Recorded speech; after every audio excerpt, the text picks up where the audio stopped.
You know, going into this, I thought that this show was going to be enjoyable and straightforward, and it is, sort of, but man, did it throw us one hell of a curveball. From the director of Mob Psycho and Death Parade, and from the studio behind the saga of Tanya the Evil, comes a series about a giant moving fortress called the Deca-Dence. The Deca-Dence.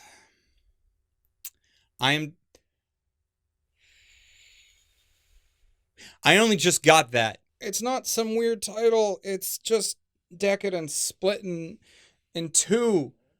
I've watched it for a month. This doesn't change anything, does it? Okay, I'm back now. No, the fact that the name and the title is just Deca-Dence split into two words. It's still fine, we're fine. So this fortress is the last remaining bastion of humanity, traveling the wasteland and attempting to survive while being constantly hounded by this new alien life called Gaddles that has driven the world to this apocalyptic state. Natsume is a young girl whose father, while trying to save her life, gave up his own in the process, and she now wishes to take up arms against the aliens. But society won't take her seriously, completely ignoring her application to join the group of humans resistance members that fight alongside a different set of aliens to keep the Deca-Dence safe. Confused yet? Hopefully not, because the show has barely begun. We are still only in the first half of the first episode based on the amount of information that I've given you so far.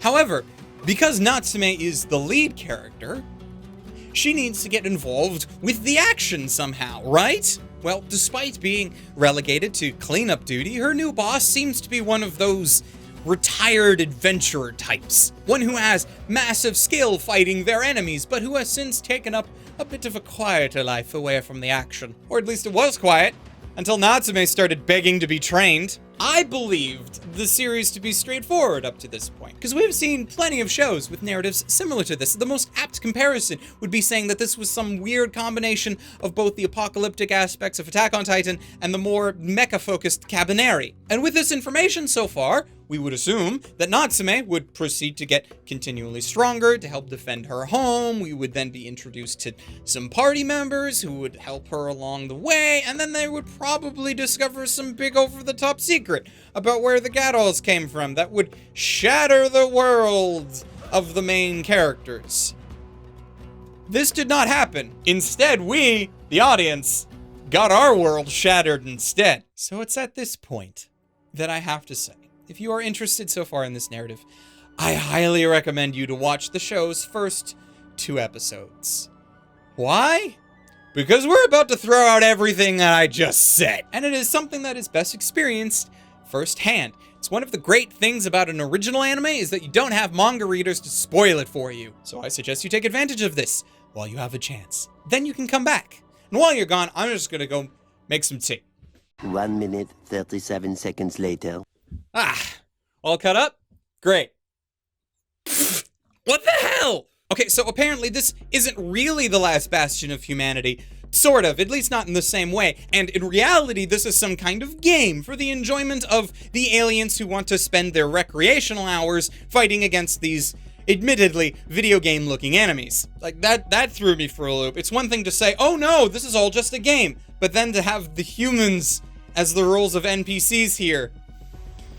Oh, this makes this suddenly infinitely more fascinating to me. Now, the universe doesn't seem to be a simulation of any kind. The humans, Natsume included, do seem to be actual flesh and blood. However, their lives are still heavily controlled and monitored by this big master control program-like guy. The humans are implanted with nanomachines, and while this doesn't seem to be able to influence their behavior, they're still kept under surveillance until the bugs in the system appear. Kaburagi, Natsume's new Obi-Wan-like mentor, was a former ranker, a participant in the games who was extremely good at playing them, but he made some rather illegal decisions and was sentenced by the MCP to join the NPC side of the game, while also hunting around for the bugs in the program. So now the story is quite a bit different than what we were shown initially. Deca-Dence is no longer that show about a plucky group of humans who are just doing their best to survive in an apocalyptic world, but rather a kind of...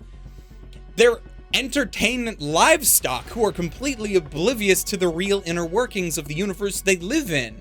And then there are also a lot of questions to be answered, like, how far does the control of the system reach? Did they cause this situation that the humans found themselves in the first place, or did they just take advantage of the situation for their own entertainment?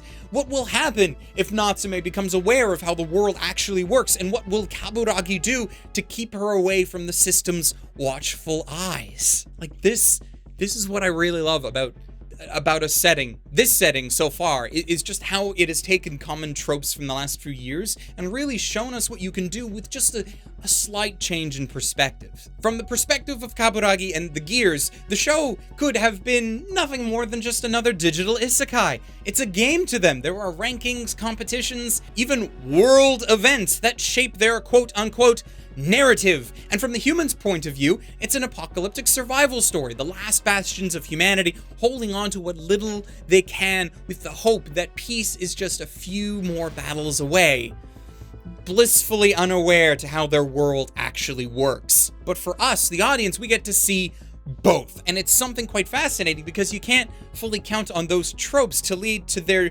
normal conclusions when there are so many new factors that could affect it. And you know, if this was just a rank-and-file action-adventure or a common isekai, I think I would still be able to recommend it, but nowhere near as highly as I'm going to. There is a lot riding, to be sure, on where the story goes, but it's the creative minds behind it that give me plenty of reasons to be optimistic. As I mentioned before, Yuzuru Tachikawa is the director this time around, having previously come off directing both seasons of Mob Psycho over the last few years. And he's partnered up with Hiroshi Seko, who worked with him before on Mob, and who also has... Oh, would you look at that?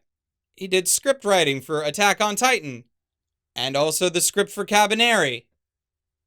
You know, now that I think about it, Cabaneri was an original story as well, and while I adore the entire first half of that series, it's the second half where I wish they would, you know, immediately retcon the whole thing because of how badly it changed the whole narrative. So maybe I might not, maybe I'll put a pin in my recommendation for the moment, and we'll just have to see what happens, because the possibility for greatness is there.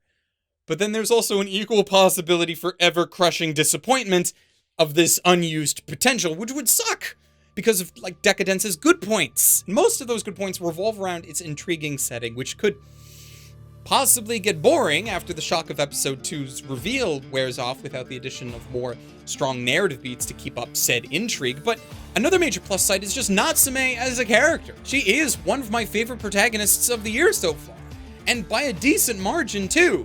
So to answer the question of whether you should watch this show, at this point, I want to say yes, absolutely. It has posed enough interesting questions to be worth watching at this juncture, and I am extremely curious as to how the narrative is going to play out. Its resolution might end up being less than satisfying, but that is something for future me to be disappointed with. For now, it has my recommendation for no other reason than to get you all to see Natsume and her optimistic attitude despite the world around her, which we really could use more of these days.